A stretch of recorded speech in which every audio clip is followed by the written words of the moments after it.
কিছু ভিসা লাভ করেছি। এই ভিসার কিছু আপডেট নিয়ে আজকের এই আয়োজন, সঙ্গেই থাকুন। সার্বিয়া ইউরোপের একটি নন সেনজেন রাষ্ট্র। সার্বিয়াতে বর্তমান সময়ে প্রচুর পরিমাণে অ্যাপ্লিকেন্টসদের ভিড় রয়েছে। লক্ষাধিক ফাইলের একটি জটলা সার্বিয়ার দূতাবাসে রয়ে গেছে। তো আমরা ধীরে ধীরে সার্বিয়ার অনেকগুলো ওয়ার্ক পারমিট লাভ করেছি এবং ওয়ার্ক পারমিটের এগেইনস্টে আমরা বেশ কিছু ফাইলের অনলাইন করে সেগুলো কমপ্লিট করেছি। সার্বিয়াতে আমরা ইতিমধ্যে বেশ কিছু ভিসা লাভ করেছি। সেই ভিসার নমুনা কপিগুলো আপনাদেরকে আবারও আমরা স্ক্রিনশটে শো করছি।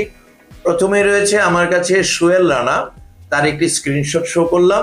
এরপরে রয়েছে হুসাইনের স্ক্রিনশটটি আমরা শো করলাম। এরপরে রয়েছে এমডি আশরাফুল ইসলাম, তার আমরা অনলাইন শো করলাম। এরপরে রয়েছে মিথুন বিশ্বাস, তার ভিসার কপিটি আমরা আপনাদেরকে অনলাইনে শো করলাম। এরপরে রয়েছে এমডি সালমান মিয়া, তার স্ক্রিনশটে ভিসার কপিটি শো করলাম। এরপরে রয়েছে মঞ্জুরুল ইসলাম এর ভিসার কপিটি আপনাদেরকে শো করলাম। আরো রয়েছে রবিউল খান। এরপরে রয়েছে এমডি মাসুদ,